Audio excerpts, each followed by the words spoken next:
On the night of March 3, 1991, Rodney King led police on a more than 110-mile-per-hour chase through the San Fernando Valley.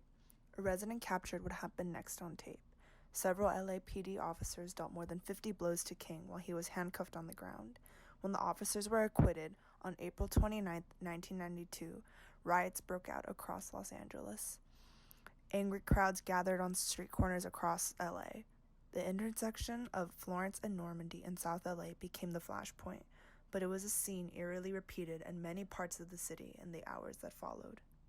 2 weeks after King's beating, Korean-American grocer Soonja Do fatally shot and killed 15-year-old Latasha Harlins after a dispute over a bottle of orange juice.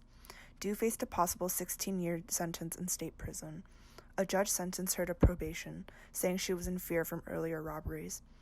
The Harlan shooting resulted in an escalation of tensions between Korean-American and Black residents of Los Angeles. Well, that's how most news outlets painted it as. However, according to Chung-hee Lee, whose son Edward was killed during the LA uprising, had a different take on these tensions.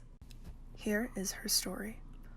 On television, they would visually focus on fires and looting, and the broadcasters, though it was not a conflict between Koreans and Blacks, they began to add those elements little by little. This is how I frankly viewed the issue. Blacks had been oppressed for hundreds of years and were subject to racial discrimination that was further evidenced in the court ruling. But how the broadcasters continued to put Koreatown into focus and made an issue out of it both puzzled and enraged us. There we were, faced with the discrimination of language. That's what I thought. So we said amongst ourselves that this shouldn't be, but our voice was so faint because the Korean community was very small, and the broadcasters painted it as a conflict between Koreans and Blacks and made it big, in my opinion.